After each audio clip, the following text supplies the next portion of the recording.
Welcome back, friends, to another Dissidia Final Fantasy Opera Omnia video. Lids87 here, and today I am bringing you guys another Are They Worth It video, a series where I go over characters on upcoming banners to see if they are worth your precious tickets and or gems.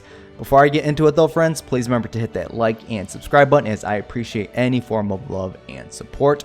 And shoutouts where shoutouts are due, because I would have none of these stats if it wasn't for these resources, for Rem's database, for the Materia bot, and for the compendium. Those links will be down below in the description. And a special shout out to fellow Opera Omnier and Twitch streamer Eons, as when it came to learning Kam'lanaut's kit, first and foremost, I'm not a Kam'lanaut main. I've never used him before, so this is I started learning his kit. And when it comes to Opera Omnia, there are some situations where when it comes to buffs, it's either quite literal or it's up for interpretation. So Eons did help in clarifying some of that information, so I greatly appreciate the help, Eons. Now on December 7th UTC time, we will be getting Ambition for Provenance, Kam'lanaut's Lost Chapter. Kam'lanaut will be receiving a rework, and he will be getting a costume in a limited time bundle. Now if you look towards the center, now go up a little bit just to the right, you're going to see Mog. And you're going to see that it says first multi-draw is free. Now on that multi-draw, on that banner, Lightning's Burst weapon will be featured on there. So if you have not received it yet, you could potentially pick it up for free either here or on the Reno event. Kam'lanaut will be receiving an LD weapon, and synergy for his event will be Rydia and Shantoto. Now let's go ahead and take a look in Kam'lanaut to see what his rework in LD will be bringing back onto the table. Now Kam'lanaut, he is a melee ice attacker with debuffs built into his kit. He has the capabilities of reducing the enemy stats, and he can also buff up your party stats.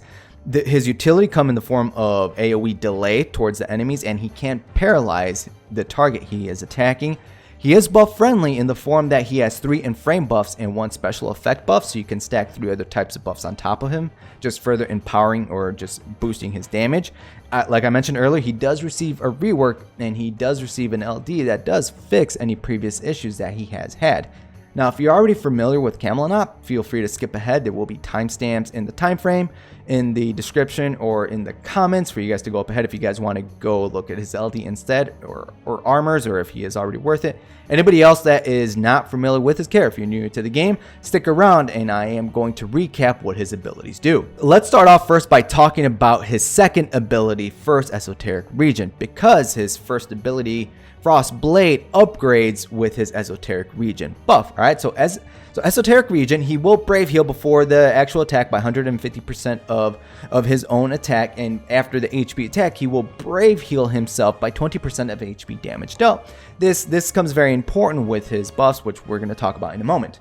He will grant himself 2 stacks of Esoteric Region, which is a buff. His ability is named Esoteric Region, and his buff is called Esoteric Region, okay? It is a stack of buff. We're going to talk about that in a moment. When he does have a buff called Desire of Provenance active, this will upgrade his Esoteric Region ability into an Esoteric Region Plus. Now, any changes I did highlight in yellow, so this is going to go from a 2-hit Ice Brave plus HP attack to a 4-hit Ice Brave and HP attack. This will now Brave Heal him by 30% of HP damage dealt instead of 20% of HP damage dealt, and the Brave potencies per Brave hit for this is at 90% per Brave hit. Now that Esoteric Region buff, he does grant it to himself for 8 turns, and it does go by stacks up to 5 stacks max. Now what this is going to do for the enemies, this will decrease all the enemies' attack and magic attack by 10%, and whenever Kam'lanaut receives a Brave or HP attack, this will inflict Addle on the target for a few turns. We will talk about that in a moment. This is also going to upgrade his Brave and HP attack to those plus forms, which will grant him a stack of Esoteric Region whenever they're used, so a nice way to go up to 5 stacks as quick as possible. Now, once you receive 5 stacks of Esoteric Region, this will dispel Esoteric Region, and this will grant him Desire of Provenance. Now, Desire of Provenance will be on Kam'lanaut for 6 turns. This still keeps the 10% attack down, magic attack down to all the enemies, and this will still inflict Addle on said target whenever Kam'lanaut receives any form of Brave or HP attack. But this will pretty much upgrade all of his abilities except his LD ability. So Frostblade, his first ability, will upgrade to Glacification. Esoteric Region will upgrade to Esoteric Region Plus. Great Wheel, his EX ability, will upgrade to Great Wheel Plus.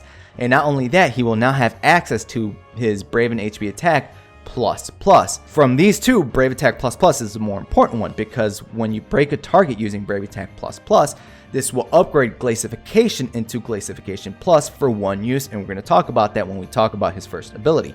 His HP attack plus, it is executed twice. Now, this is perhaps the most important part, is that if Kam'lanaut gets broken while Desire of Providence is active, this will dispel Desire of Providence, and you will have to start all over with Esoteric Region. Do not get broken with Kam'lanaut. The Addle buff that I did mention, it is inflicted on the target for 3 turns, and this will further decrease the enemy's attack and magic attack by 30%.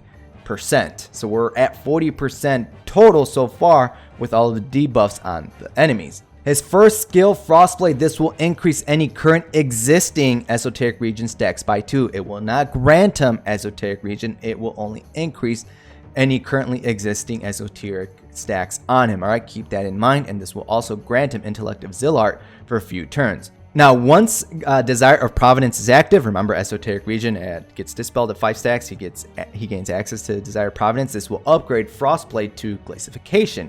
Now, this will increase the Brave hits from 2 to 5, and the Brave potency is going to change at 70% Brave potency per Brave hit.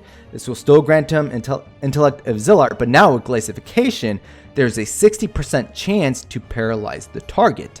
Now, remember how I mentioned that Brave Attack plus, and when you break a target with Brave Attack plus, this will upgrade Glacification to its plus form.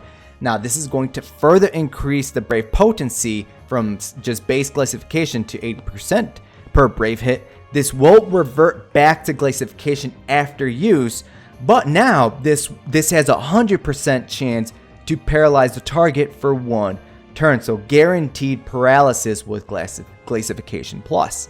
Now, that Intellect of Zilart buff, he does grant it to himself for 6 turns. This is going to increase Kam'lanaut's max rate by 40%, his attack by 30%, and this can be boosted with his C50 passive, which is going to further increase the max brave and attack by 10%.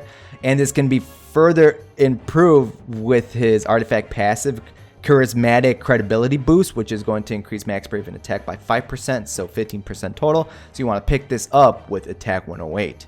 His additional ability, Set Desire of Providence attack up, is actually pretty handy because this is a guaranteed way to go into your Desire of Providence buff. So this will dispel Esoteric Region and will grant him Desire of Providence. Just keep in mind he only has 2 uses of this, and this will also increase his attack by 15% for 4 turns. Kam'lanaut's call action, when it is used, he's going to come in and do some damage. The caller, their brave, will be healed by 30% of HP damage dealt. The special effect will affect all the enemies for 6 turns. This will decrease their magic attack and attack by 30%. If you get him to crystal level 80, this will further improve the debuff down on the enemies. So this will now make it 40% magic attack and attack down to all the enemies. Kam'lanaut's EX ability, Great Wheel, he will heal by 100% of his attack before the actual attacks. After the attack, he will heal himself again by 20% based off of HP damage dealt. Delays all the targets by 1 turn. This will grant him 2 stacks of Esoteric Region, and this will grant him a new buff called Dual Charisma. Now, while Desire of Providence is active, this will upgrade to Great Wheel Plus. Everything stays the same, but now the Brave healed before the HP attack, before the hits is at 200%, and the actual Brave hits is now increased to 4. At EX plus 2 out of 3 when the quest starts, this will grant him 2 stacks of Esoteric Region, so you just need 3 more to get him to max stacks, and this will grant him Dual Charisma. Now that Dual Charisma buff, it is a buff on Kam'lanaut for 8 turns. This will increase the party's attack by 25%, and this will also increase the party's max brave by 20%. Kam'lanaut's bonus sphere is an E-type bonus sphere. When HP is max and breaking target or attacking a broken target, this will inflict a 30% attack down for 6 turns on the target. Those of you that skipped ahead, welcome. And now it's time to talk about his LD ability, Light Blade. He has 4 uses of this. It is a 8-hit Brave plus HP attack with 50% HP splash damage. There will be a free ability use on the following turn. The Brave potency for this is very nice, 150% per Brave hit. Very powerful. Now, this works just like his additional ability. This will remove Esoteric Region and grant him Desire of Providence. So you could either get Desire of Providence by using his LD ability or his additional ability, which is pretty nice. And this will also grant him a special effect called Peerless Hero. Peerless Hero, it is a 8-turn special effect on Kam'lanaut. This will further increase Kam'lanaut's attack by 20%. This will grant the party a Brave region of 10% of max brave, and this will also increase the party's overflow by 20%. Now this part right here is the most important part. When the turn ends, this will brave heal Kam'lanaut based off of 30% of HP damage dealt at the end of every single turn. So now you don't have to worry as much about getting broken and losing Desire of Provenance. This is a beautiful, beautiful buff to fix the issue with Kam'lanaut in terms of not having to worry about getting broken. Now, while Desire of Provenance is active and Peerless Hero is active, another great fix to his kit, this will grant him Brave Attack plus plus plus. Now, what this is going to do, when you inflict a break on a target, there is no action delay and there is a free turn granted. So kind of like lightning when you break something.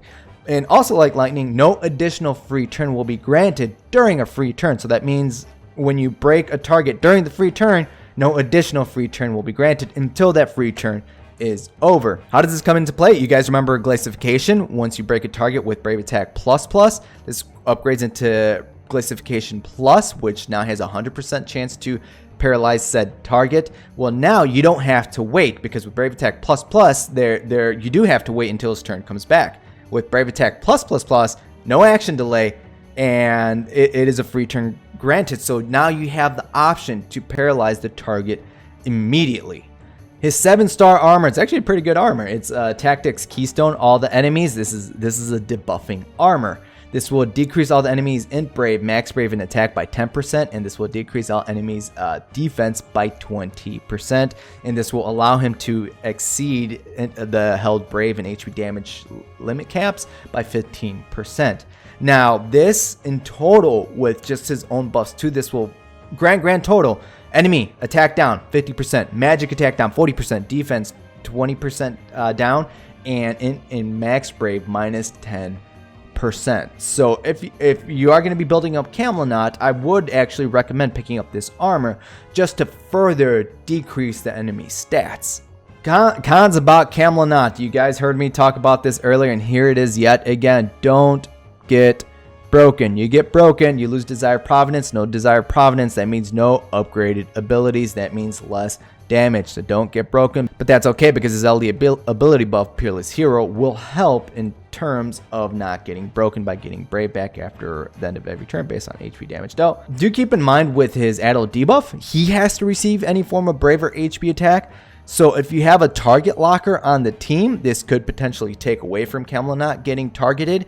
Kam'lanaut does not have any kind of lock built into his kit, so AoE attacks, they're fine, but single target attacks, that's up to RNG, or if you have a target locker, you're going to take away the chances of him being targeted. You have to break the target with Brave Attack plus plus or plus plus plus in order to get Glacification plus. If you don't break the target, you're not going to get Glacification plus, and you're not going to gain access to 100% paralysis. I mean, with just base Glacification, there's still a 60% chance to paralyze the target, but you do have to break the target, and it is on the following turn, unless it is with Brave Attack plus plus plus, which lets him act immediately. Kam'lanaut does not have ways to reset the break status, so be careful on stealing his breaks if he is next in the turn order. Alright friends, now we're at that part of the video. Are they worth it? Is Kam'lanaut worth your precious tickets and or gems? Now, I will say this about Kam'lanaut. Now, first and foremost, me personally, I've never liked Kam'lanaut. All right, that's just I've always been that way. I've never really been a fan. You know, after reading his kit, he's all right. Kam'lanaut, he's pretty good. Kam'lanaut, he's a good debuffer with utility built into his kit. I'm still not going to go out of my way to get him, but he has that for him. His LD buff allows him to act immediately upon breaking a target with his Brave Attack plus plus, then opening up the option to immediately paralyze the target with Glacification plus, 100% chance to paralyze the target. Even with just his base Glacification, there's a 60% chance to paralyze his target by just using it. He has the capabilities to delay all the enemies with his Great Wheel or Great Wheel Plus, his EX ability. His delay is not on demand like other characters, but the option is there as soon as his EX ability is available. Now, one of the more important things is the fact that his LD ability buff, Peerless Hero, it does grant him Brave back based off of 30% of HP damage dealt, which is huge in helping you keep that Desire Provenance buff on him. Again, if you get broken, he loses that buff. So not having to worry about getting broken is always nice. Now, keep in mind, if the boss is a meaty, heavy hitter, you might get broken with Kam'lanaut, all right? So just keep that in mind. But if there's anything else that doesn't hit as hard, you're going to be just as fine, as allowing you to keep Desired Providence, allowing him to have his abilities upgraded in either their plus form or Frostblade into Glacification. Now, I would say Kam'lanaut, aside from his utility and paralysis, a lot of his power does come in the form of that he is a debuffer. So if you pick up his armor, again, all the enemies attack down 50%, magic attack down 40%, defense 20%, and Int Brave and Max Brave down by 10%. Now keep in mind that there is only one debuff on the target, and that is in the form of Addle. So you can stack other forms of debuffs on top of the enemies, just further weakening them, just further decreasing their stats, just to laugh it off as you, I don't know, give them like a lot more attack down percentage. That is going to help keep your party members alive if you pair them up with other forms of debuffers on your team compositions. It's a shame that Kam'lanaut is being released when he is being released, just because there are a lot of strong characters in the vicinity of his banner of him being released, because we have Lightning. So if you guys are broke, you're not going to have anything to go in for Kam'lanaut. We have Rude that is upcoming. We have Dark Knight Cecil. We have Paladin Cecil like in literally a few months. If you guys, Cloud is on the horizon. Just him being where he's at, it really doesn't leave us a lot of tickets or gems to go for him, because he is okay. So I would say if you are unsure about Kam'lanaut, then I would say wait, especially if you have other forms of debuffers in your roster. Like if you have Edward, if you have even Shantota with her LD, or even Raijin, you can do the Lufenia just fine, because as long as you can prevent the enemies from acting, this will increase the special counter by 15, just allowing you just to not even pull for Kam'lanaut for his own Lost Chapter Lufenia. And for the challenge quest, if you already have Lightning, Ready, or Shantota, you're going to be just fine. If you are interested in Kam'lanaut, but you do happen to miss out, again, because of Lightning, you're just broke, Kam'lanaut's LD does actually repeat in just a few months. I believe it was 2 to 3 months upon his Lost Chapter debut, and he's going to come alongside Paladin Cecil, and that's when Kam'lanaut will receive his LD extensions. So LD extensions, they are just as they sound. They are extensions to his LD ability passives, just like how your skill 1s and skill 2s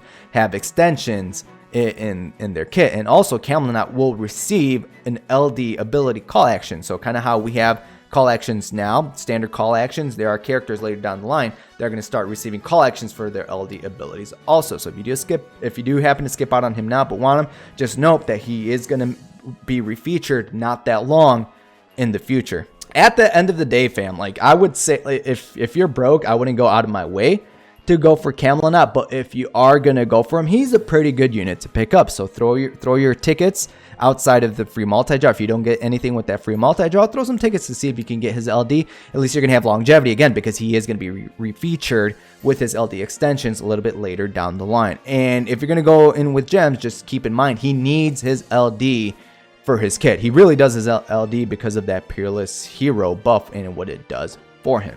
So again, friends, like if you're unsure about him, I wouldn't go out of my way, but if you have a slight interest in him, if you are interested in him, he would be a nice addition to your rosters. That is it for my video, friends. I want to thank you guys for watching my Are They Worth It covering Kam'lanaut. Be sure to let me know down below in the comments your overall thoughts about Kam'lanaut. I do know that a lot of players, they will be skipping Kam'lanaut because just utterly broke from Lightning. Again, we have Rude down the horizon. Me personally, I'm going to do the free multi-draw. I don't think I'm going to do tickets. Again, upon learning about his kit, he seems fun to use. The utility is nice. The debuffs are really nice. So, I mean, if I get his LD with a free multi-draw, hey, that's awesome. That is a win. And that's going to allow me to just bring him with just different team compositions, just trying things out. But I'm not going to go out of my way. I'm not going to go ham for Kam'lanaut. As me personally, I do have other forms of debuffers in my roster.